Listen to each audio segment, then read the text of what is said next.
Hey guys, Andy here. Just want to talk about the difference in these two frames. This one right here is the 2019 Angel, and this one right here is the FlatTop. And the FlatTop was designed about 10 years ago by several different people, several different test pilots. A couple of them were Steve Mayer, Bill Hayner. Those guys are real big in the industry now, not in paramotoring, but in free flying. They're huge, big names. Also, Dell Schanze and Brad Ganuscio. Dell was the financer and Brad was the main test pilot. Also a couple other test pilots in there, like Christina Croce and Inlow. So there's a lot of good people working on this frame about a decade ago to make it what it is. And what I did was I teamed up with a couple guys, and we took this frame design, and along with all the pilots I've talked to about it, all the people that have flown them, people that haven't flown them, what they did and what they did not like about this frame. And we did our best we kept all of the safety and brought it over to this frame, but we made a lot of improvements to convenience and a lot of improvements to performance and comfort. Performance and comfort were the two that we were really going for, since the safety is pretty much already there. But there were some things that needed to change on safety. Just couldn't get the manufacturer of this frame to ever change anything on it, really. This one right here has basically all of the upgrades that myself and several other pilots could think of. So basically, if you've talked to me about a flat top in the past, I've taken that into consideration when designing this one, especially if you flew one. So, let's go over the main differences. First off, comfort in the harness. You can see this right here is a modified dewdeck harness. We also have modified SUP Air and APCO harnesses with the quick release. We have them also without the quick release. We're also designing our own harness that's going to be more similar to this one, just because this one is about 3 pounds lighter than this frame. The 3 pounds of extra weight comes into the comfort.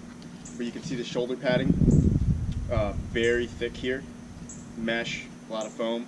This one I've actually taken this harness apart, and there's only one little piece of padding about this thick on it. So the comfort, much bigger back pad on this harness, very small square back pad on this harness. So the comfort is a lot different on this frame. Also, this harness is interchangeable. You'll see we have these soft links, and these soft links you can undo them and take the harness off, so you can interchange with whatever harness you want.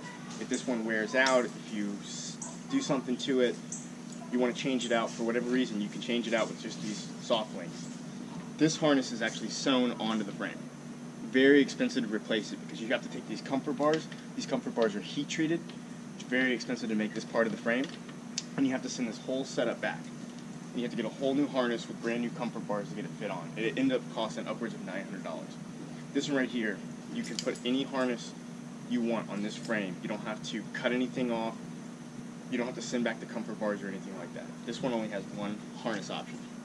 Another thing that's better about this harness is it actually has a speed system, and the speed system actually works. On the newer flat tops, you'll see that they don't even have these pulleys for a speed system. These never really worked in the first place on this type of harness, which is why they ended up taking off. The reason why that they don't work is because the first pulley is all the way down at the butt, the second pulley is at your knees, and when you push on the speed bar, it actually pulls the whole seat forward like this, and you find yourself in a very funky flying position. Because of the way this harness is set up with the speed system here, it doesn't push the back out. Everything stays where it is. Same thing on the SUP Air and the APCO harnesses.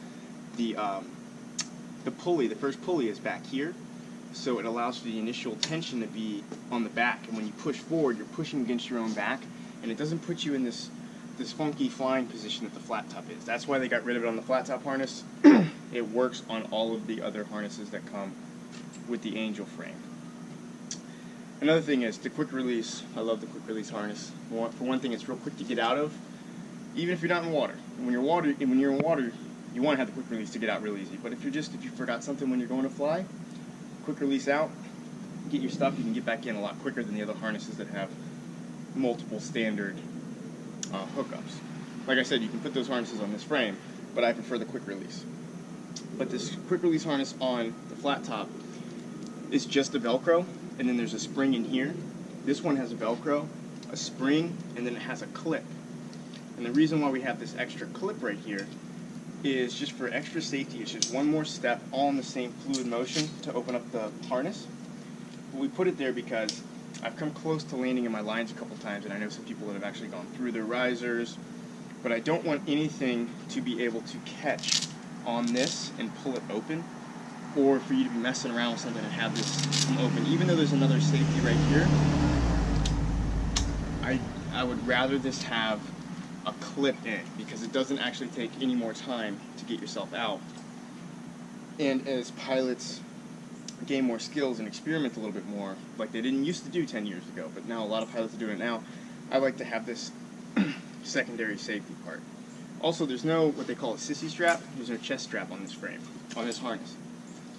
Most harnesses, almost every single paramotor harness, has a chest strap or a sissy strap, as some people call them. I like this because I have ended myself in I've been in a couple situations where I was upside down, or my head was below my feet, my glider was up here. One time I was in a twist, and I want my harness to hold on to me very tight. That's why I'm very big on this chest strap. Even when I was flying the flat top, I actually had a strap that would go in here for a chest strap, just because that bothered me. Another thing in the harness, dual reserves. Okay, almost every single paramotor harness comes with 2 reserves. The flat top harness only comes with 1 reserve. That was an issue for me because I fly with 2 reserves. But I get that some people only want to fly with 1, but depending on which way your motor torques, or which hand you prefer the throttle to be in, you might only want 1 reserve on one side. On the flat top, you only have the option of having it on the left side. This frame is more about having different options, or the ability to have options. We have a suggested way that we do it, but you are allowed to customize it however you want. Now, this other part of the comfort bars, we did our bars different, and you'll see that there's more space on this horizontal piece here than there is on this horizontal piece here. But the way we make up for that space is in our machined piece, we come out at an angle, whereas on this machined piece, it's at 90 degrees. So let me show you what I'm talking about. On the Angel, there's a lot less space here, but there's more space here that's made up by this right here. And we do this because when you get knocked around and you're weight shifting, we don't want it to hurt the pilot or poke the pilot. Okay, this is important. This is what they come up with a name called kidney crushers for this piece. We got rid of the kidney crusher. Now you'll understand a little bit better when you see it on the flat top. Flat top, this comes out significantly longer, and then they just come straight over on a 90 on this machined piece. And when you weight shift, or if you get roughed up in some turbulence and you get thrown back and forth in the harness, your hips, your kidneys will hit this. I remember one time when I first started flying the flat tops, I went to do a sat by myself, and I spun the sat into a coconut spin, and I landed and I had 2 bruises on both sides, and I could not figure out where those bruises came from, and I didn't realize where they had actually come from until I was flying with another fellow flat top pilot, and he was like, "Man, these kidney crushers, man, like if I have a bad landing and I fall off to the side and they hit me, they dig in." Not the case over here, because it's a smooth angle rather than a 90 degree that protrudes out. So we got rid of the kidney crushers. I'm pretty proud about that one. Other things in the comfort bars that are more for performance. You'll notice that our comfort bars are a little bit higher than the flat tops, and this actually accomplishes multiple things. One, it's higher up, so the thrust point is a little bit below where you're hanging.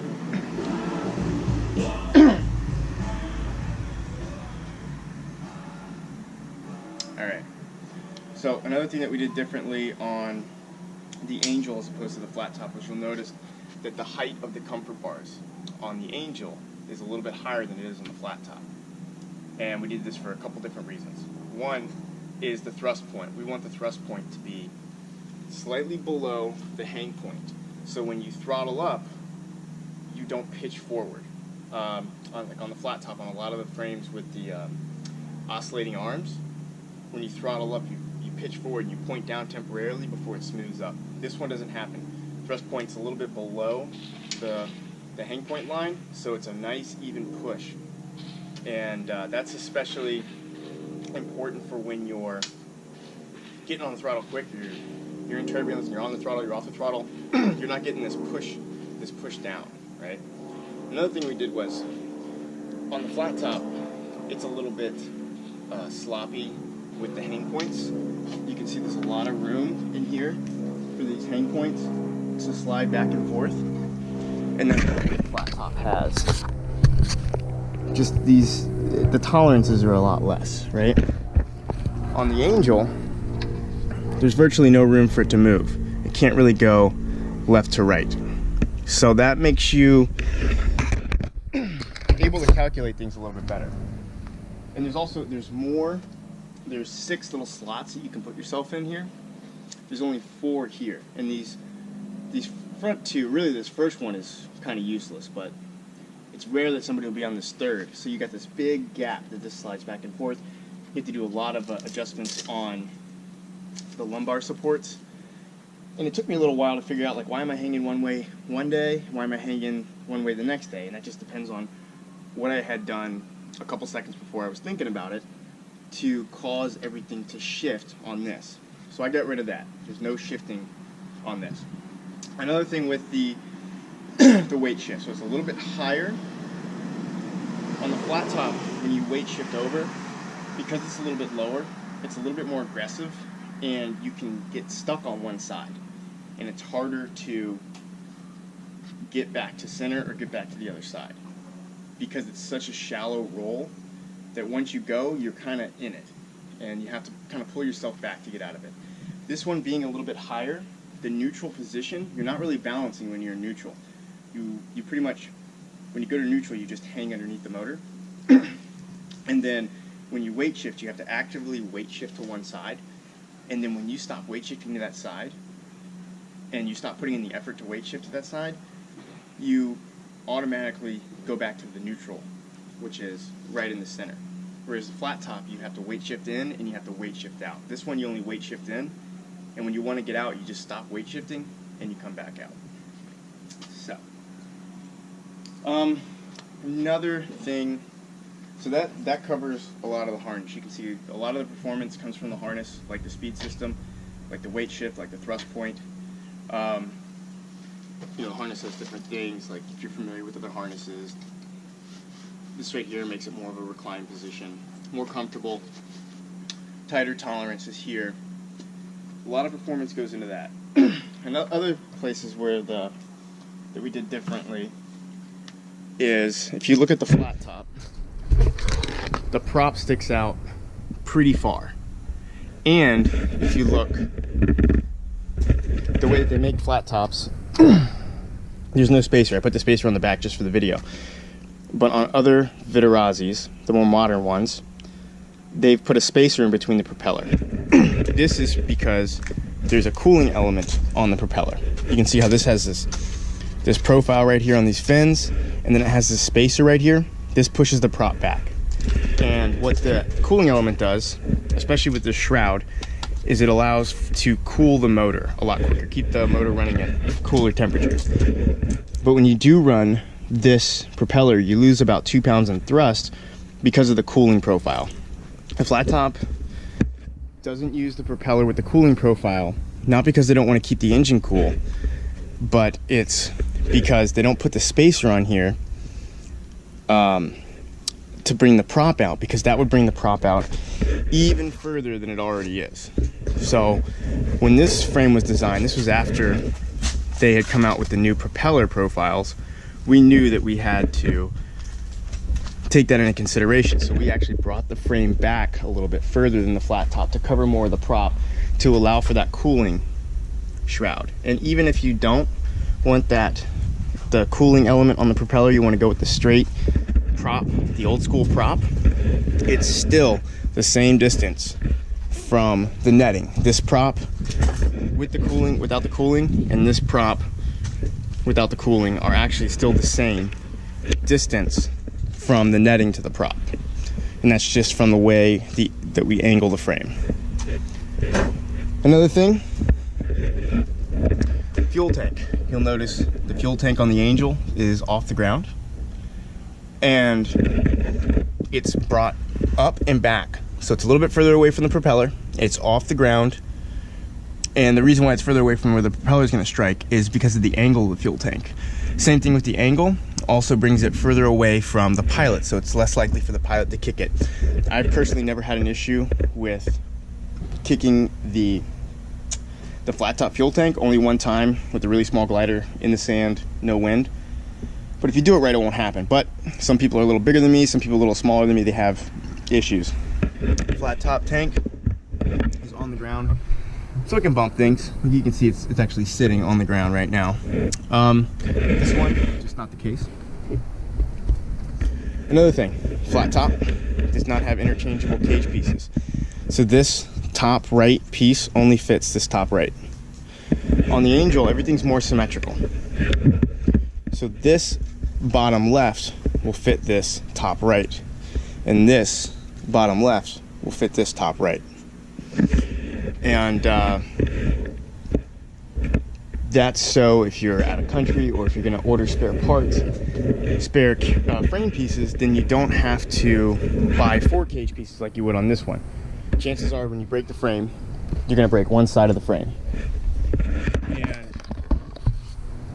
so if you have 2 spare cage pieces, then you can just take it. If you bust this whole side, you can fit them both. If you bust this side and this side, one set will actually cover both areas. So that's just a little bit, that's a convenience factor. One of the things that the FlatTop and the Angel do, just because of the way that they build the frames with the double hoop and the way the cage pieces connect, it's very difficult to get the tolerances accurate, especially when manufacturing. But we do that for the netting. Even though it's significantly more expensive to manufacture paramotors this way, it's so much safer. So I was talking to my buddy the other day, and I was telling him about how accurate the tolerances have to be for everything to fit in, for everything, you know, if you order a spare part, it fits right into this frame because all the tolerances are so close to each other. Everything is actually laser cut within a 17,000th of an inch in accuracy.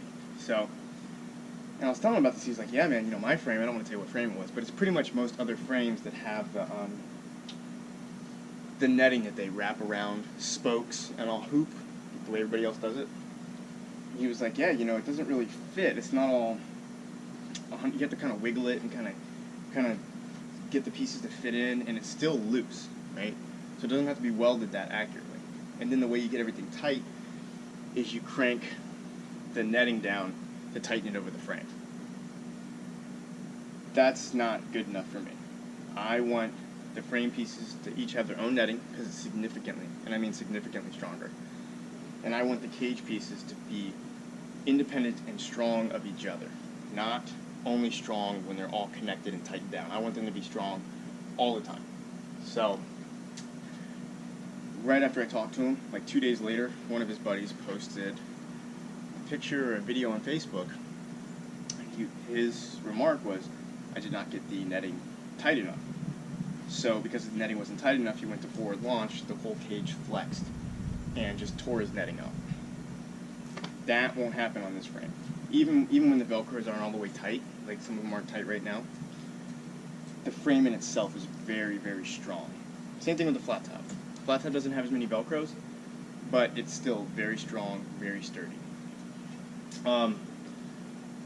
This being flat, actually, does not add any structural integrity.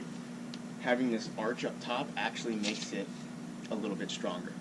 Another thing, what we did differently in the cage is I actually had the throttle come through right here and contact the prop while I was flying.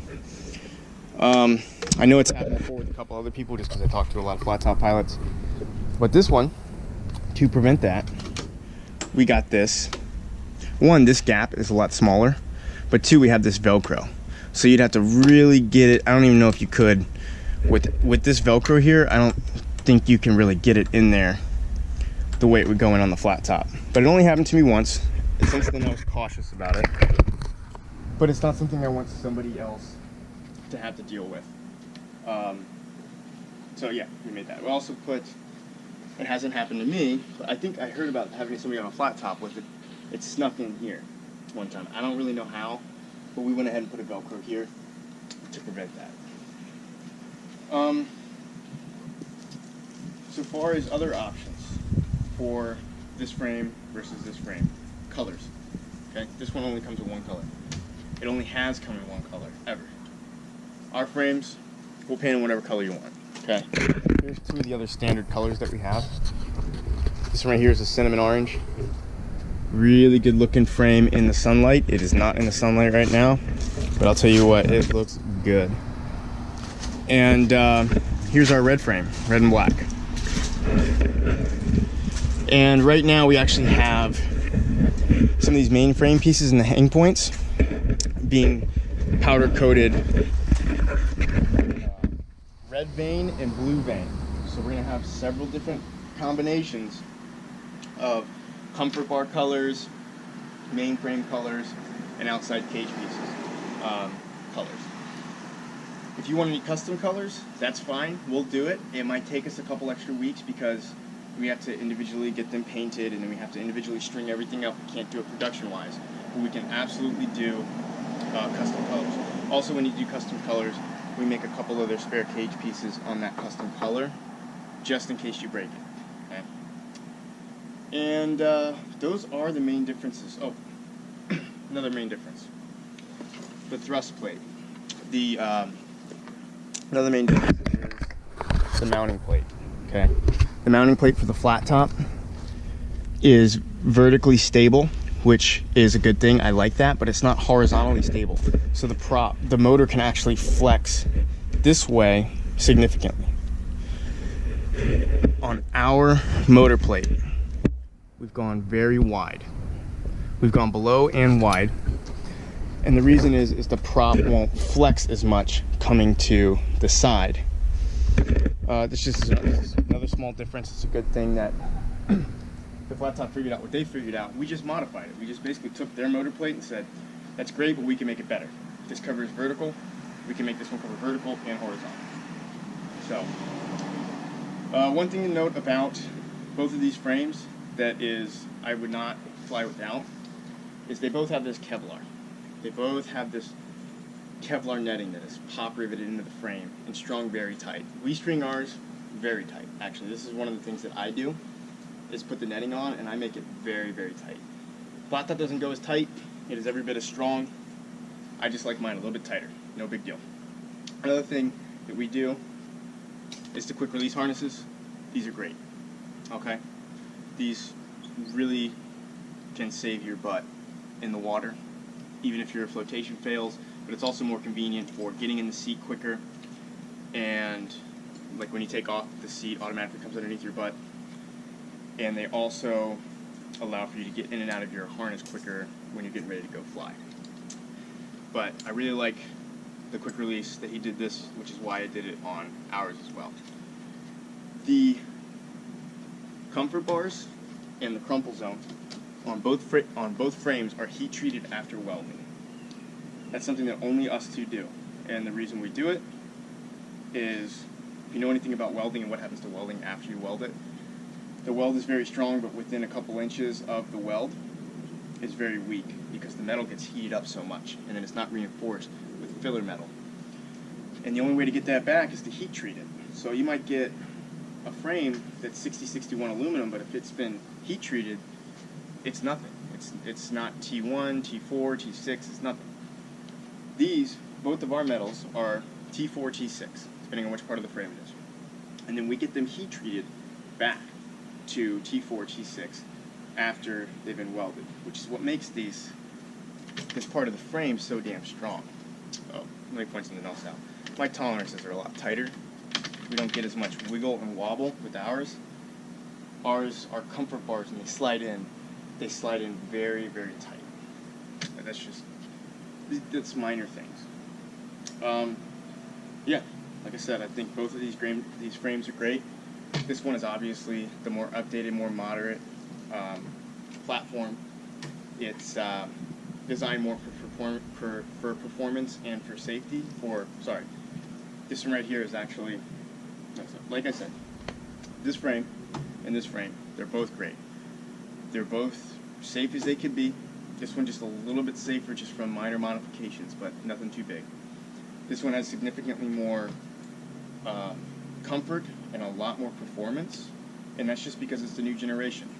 They both have very similar aspects. A lot of people to the blind eye won't be able to actually tell the difference between the two, besides the round top and the flat top, until you actually fly it, and then after you fly it, you'll understand. Yeah, that's it. Like I said, I think these are both great. Either of these that anybody would buy, I would know that you were concerned with safety more than anything else. One more thing I forgot, the throttles. We both have a similar throttle, like this. My throttle has a little bit more ability to not get kinked than the super throttle, but I like that this is actually my throttle on the flat top. But I like the way that we do these throttles. They have a safety just like a Glock, so the trigger won't go in unless you hit the safety. Another thing that I do differently is my kill switch. I like my kill switch to stay in the off position, because I'll see people, they'll press the button, it'll temporarily kill the motor, they'll take their thumb off the button, the motor starts back up, they're in the same position they were before. This one right here, you flip the switch, and it's off and it stays off. That's the way we did it. Another thing that myself and FlatTop are big on is right-handed throttles. If you're a right-handed person, you should probably have a right-handed throttle, not because the throttle is the most important part. It is, it's very important, not the most. But the kill switch. Like I see a lot of people when they have left-handed throttles and they get in trouble, they reach over with their right hand and kill the motor. That's because they're more confident with their right hand. If you're more confident with your right hand, I believe that the throttle should be in your right hand. FlatTop believes the same thing, but everything is preference. We build these throttles for both right hand, left hand, electric start, and manual start. But yeah, guys, that's the main differences between these two frames. I left several things out that I don't think are as important to other people, but if you have any questions, just let me know. Feel free to answer them. And yeah, I'll see you back here soon.